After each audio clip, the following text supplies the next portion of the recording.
Саламатсыздар ма? Сіздердің осы 5-10 минут қана уақыттарыңызды алатын осындай керемет тағамның жасалу жолын көрсеттім. Видеоны соңына дейін көріңіздер. Бізге ол үшін осындай қатты үлкен емес 4 картошка керек. Аршылған осы картошкаларымызды үккіштен өткізіп аламыз.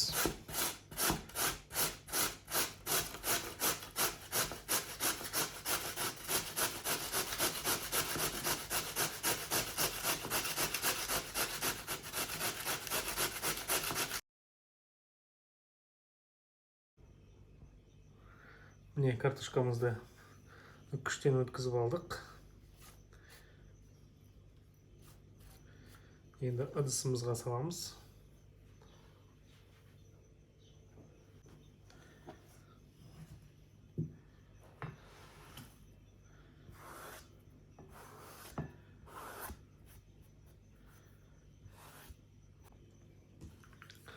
Енді осындай бір жуаны алып ұсақтап тураймыз.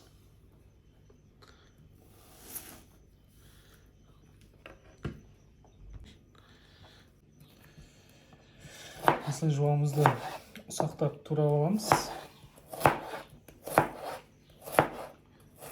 Қатты үлкен емес, осындай бір штук жуа жетеді.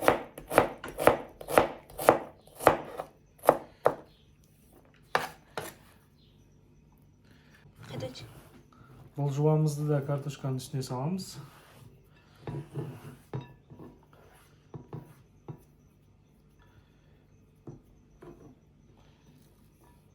Енді кішкене аздап қара бұрыш себеміз.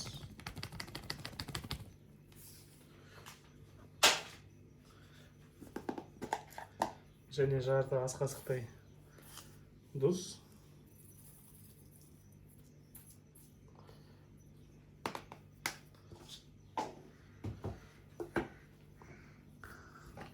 Және жұмыртқа 2 штук.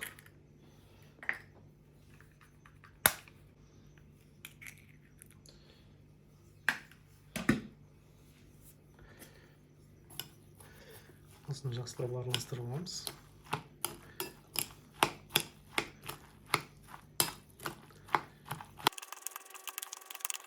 Және 4 ас қасықтай ұн.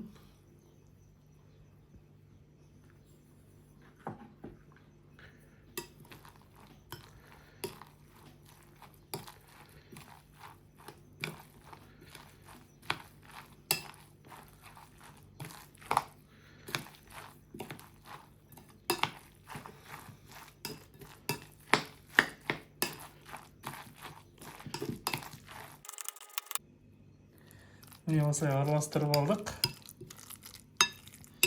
Енді осыны ыстық табада қуырамыз. Енді осы картошкамызды осылай табаға котлет сияқты қылып формаға келтіріп саламыз.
Енді осындай бір сырымызды үккіштен өткізіп аламыз.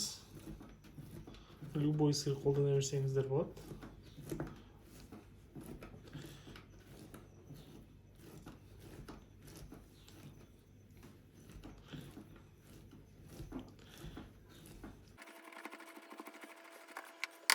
Және осындай 2 қызанақ. Оны біз осылай домалақ қылып жұқа қылып өзімізге тура аламыз.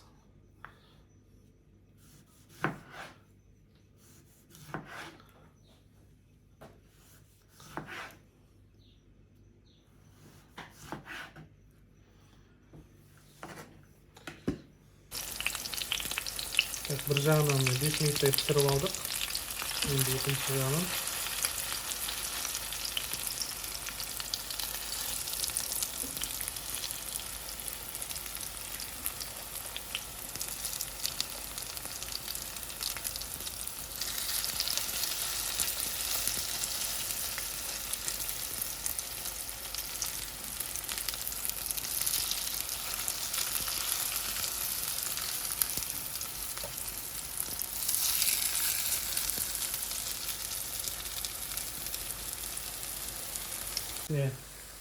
Жаңағы күштен өткізген сиырымызды саламыз. Аздап-аздап.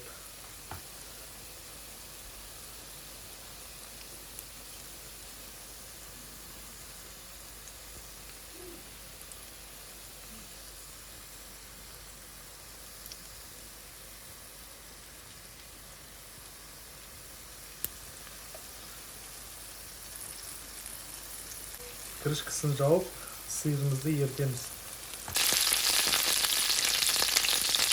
Сиырымыз ерді. Үстіне осылай бір қызанағымызды қойып саламыз.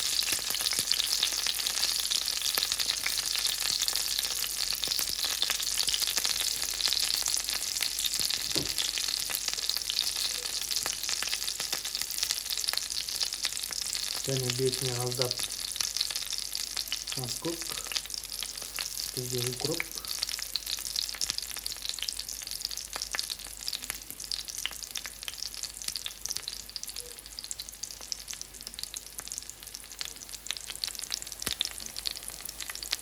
Және үстінен тағы да сиырымызды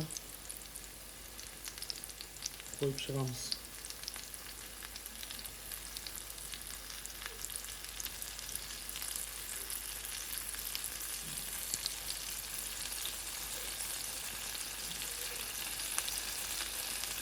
Енді крышкасын жауып, астын сөндіреміз, сиырымыз ерігенше. Так, асымыз дайын болды. Осылай бір-бірлеп алып, пісіріп.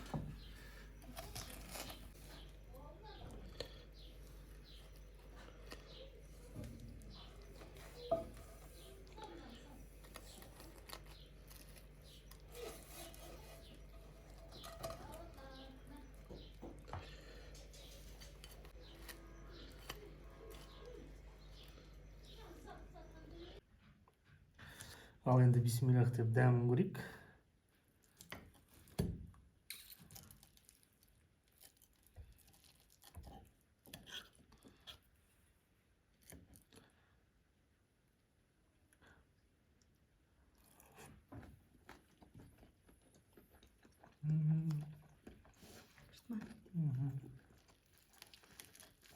Помидордың қабығын алып тастасаңыздар да болады.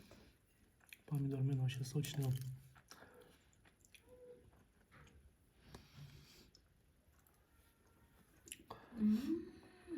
Тез, пайдалы тағам, міндетті түрде жасаңыздар. Балаларыңызға жасап берсеңіздер болады, өте тез дайындалады. Күшті екен. Ортасы мынандай. Кәне. Міндетті түрде жасап көріңіздер. Міндетті түрде жасап көріңіздер. Керемет. Асымыз дайын болды. Міндетті түрде жасап көріңіздер. Каналға қосылып, лайк басып, комментарий жазамыз. Сау болыңыздар.